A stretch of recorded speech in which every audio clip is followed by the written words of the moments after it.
Hello, it's Theo from Theo's Tech Tips, and in this video I'm going to show you how to install Jenkins on Ubuntu. Let's get started.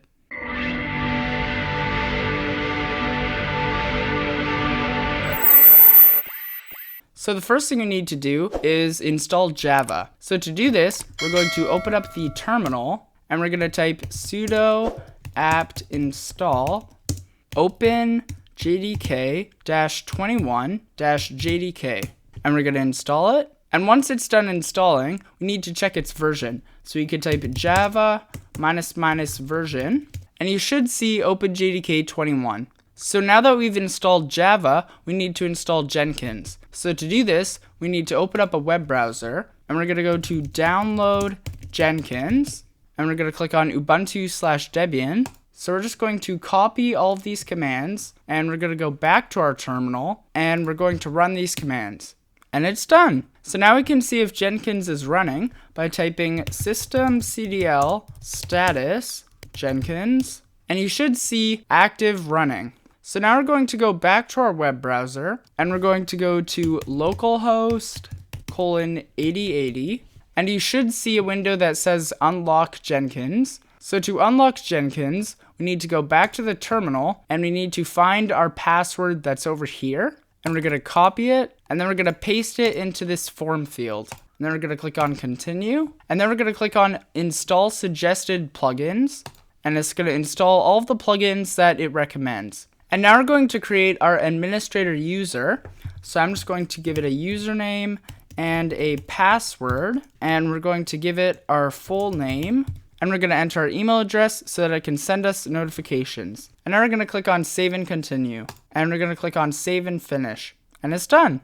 So now I can click on start using Jenkins. And we're going to start by creating a new item. So we're going to click on new item. And I'm going to call it my project. And we're going to choose freestyle project. And we're going to click on OK. And you can see that we have a bunch of options here.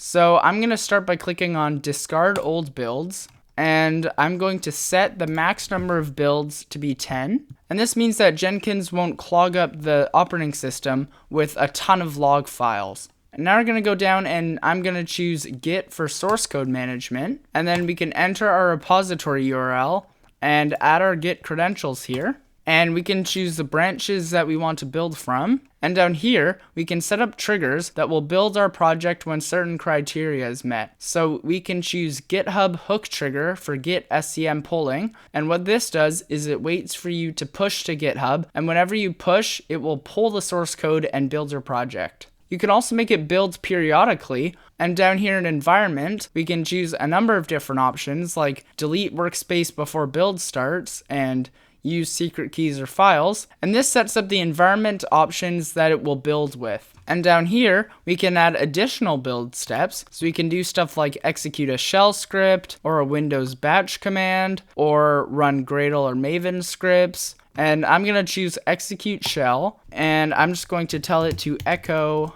hello. And we can also set up some more options like the exit code and environment variables, and we can add more build steps if we want. And then down here, we can add post-build actions, which run when the project is finished building. So we can do stuff like set up email notifications, or archive the artifacts that it built, or publish a test result, or whatever. So now we can click on save, and to trigger a build, we can just click on this little play button, and it will run our build. And because my build is so short, I can just refresh, and you can see that it built successfully. And the cool thing about Jenkins is that we can open up the project and we can see all the builds that ran, and we can click on it, and then we can get the console output, and you can also edit the build information, like give it a special name or whatever, or you can see the timings of whatever happened, and you can also delete it. So there's a lot more that you can do with Jenkins, and the nice thing is that it's extremely customizable, so you can add like email notifications with an SMTP server, or you can set it to install a specific version of Maven, or whatever. But that's it for this video. Thank you for watching. Make sure to like and subscribe. I'm Theo from Theo's Tech Tips, and I'll see you next time. Bye!